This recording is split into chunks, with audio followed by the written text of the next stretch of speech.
So let's jump into the front end now and handle the user login. Alright, so in this video we will be creating the user's API slice as well as the user slice in order to manage the user's login information in our local storage, and we will also be sending some requests to the backend, so using the user's API slice. So let's go ahead and do that. So let's now open our client directory. So we are opening this after a long time, and into our source directory, and again inside our slices let's create a file called user API slice.js. All right, so let's now import the API slice itself, that is coming from uh, dot slash API slice. Okay, so this is the API slice that we created in the previous video. Okay, so this is a parent which extends all the slices, the API slices that we create, like we are going to create right now for users. Okay, we have already created one for the products, and later we'll be creating one for orders. All right, so this is the functionality of the user, and let's import the user's URL. Okay, so we created that in our constants.js. So actually we haven't created yet. So export const user underscore URL. All right, so let's name it users, and set this to slash API slash users.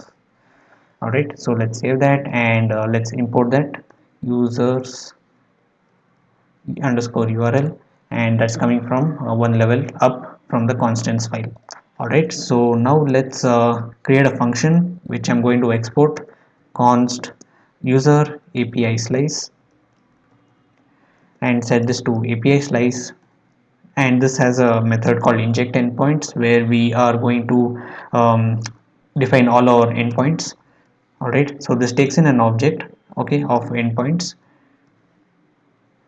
Okay, and the endpoints itself takes in a builder. Okay, so if you remember from the previous lecture, which we have already done for the products API slice, so builder which takes in as an argument, and we are going to return the login. Okay, so this is the login functionality which we will be passing some data. Okay, so let's define login, that is builder dot mutation this time. All right, not query, since we are passing some data, we are manipulating the database, so that is why we are going to use mutation, and we are going to pass in certain things. All right, so what is the URL that we are going to make an API request to? That is I'm going to write it inside a template string, that is um, users URL that we actually created. So that is slash API slash users URL, and that is slash login. Okay,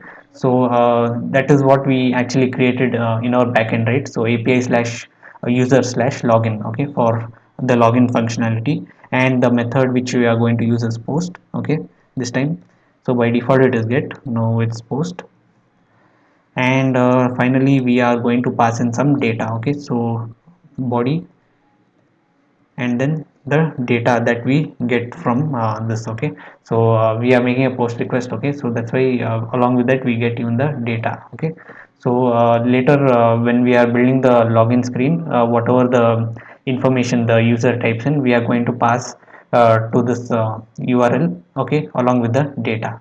All right, so that's done, and now let's export this users API slice, not users API slice but the login. Okay, so remember we did in the last video as well for the products API slice, so we have exported these functions one by one, okay, from the products API slice. So the same we are going to do it for the users. All right, so export const login, sorry, it is remember we need to write use login mutation. Okay, so if it is a query, then we need to write query. So this is we are exporting in the form of a hook. All right, so mutation. All right, and that is coming from users API slice.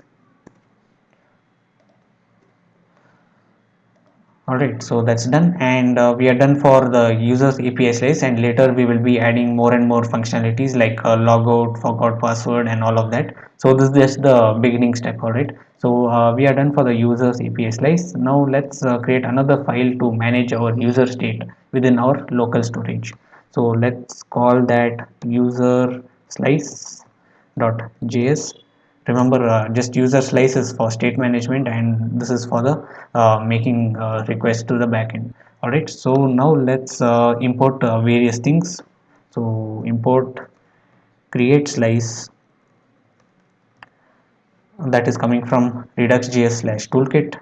And now let's create an initial state. Okay, remember from a previous video. All right, so const initial state,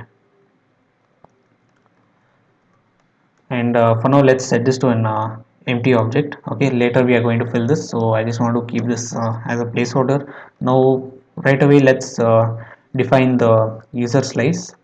Okay, and that is coming from create slice, and this is a function which takes in an object. Okay, remember we also did the same with the previous video, so I'm just not going and repeating it all again. So we are going to give it a name of user, then we are going to pass in the initial state. All right, and then we are going to pass in the reducers. Okay, so this plays a very important role because reducers are all about like managing the state and the definition of each reducer that we'll be doing inside our user slice. All right, so let's set this to a function which takes in the state and the action. Okay, just like the use reducer hook. Okay, action. All right, so now we are going to set the user info. Okay, so in our initial state we are going to set the user info in the form of an object. Okay, so let's define that user info. Okay, so you can call this anyways, of course, anything, of course.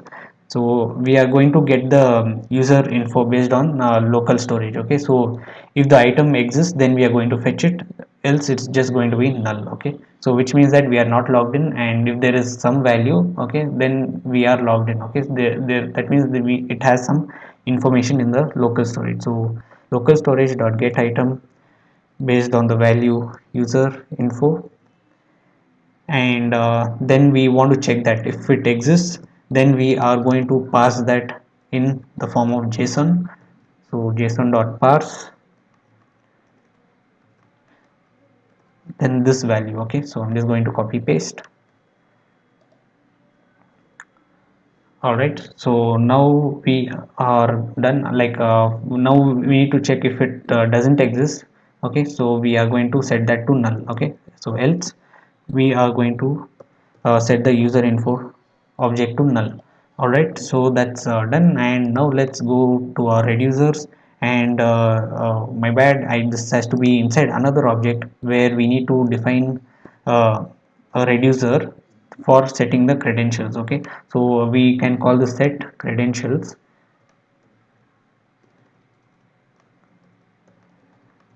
All right, and set this to a function. Okay, so like that. So my bad, I just forgot this inside step. So now we are going to take our state dot user info. Okay, so this is a state. Okay, so which takes in the initial state. So this initial state itself is the state which we get as a parameter. All right, so state dot user info, which we are getting from the action dot payload. Remember that. Okay, so we are getting that from the payload. So later we'll be dispatching some actions. Okay, so that to set things to the local storage, that is the user info. And now we are going to set the particular value to the local storage. Okay, so local storage dot set item, and this takes in we need to match the same name. Okay, as user info. All right, so and now I am going to stringify the value, since local storage only holds string values and not objects. So I am going to convert that to json dot stringify, and then pass in the action.payload, which itself is an object which contains the user info. I hope that's clear. And now also I want to set an expiration time. Okay, so that we want to expire the user info. Okay, so later after like 30 days, again the user has to log in just for security reasons. And also you have seen this in many other apps, right? So again you'll have to log in once your session gets timed out. So let's call this expiration time. So let's set the time first of all.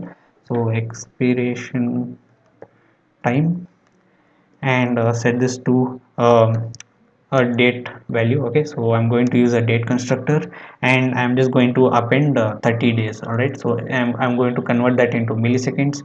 So just add in 30 days multiplied by 24 hours, multiplied that by 60 minutes into 60 seconds into 1000 milliseconds. Okay, so this is uh, equivalent to 30 days.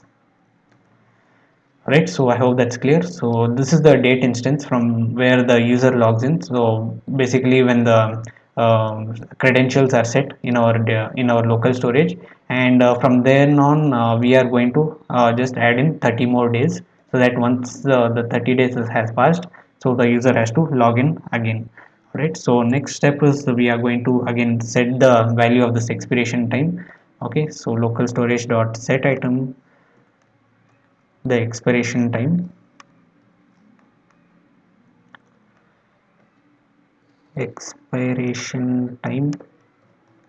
and give the value of this expiration time. All right, so that's done. Now let's finally export this user slice. Okay, we also have the actions and also the reducers. Okay, so we need to export them one by one. All right, so I'm going to call this uh, that is coming from this reducers. Okay, so set credentials. Okay, so that is coming from user slice dot reducers. Okay, and then I'm going to default export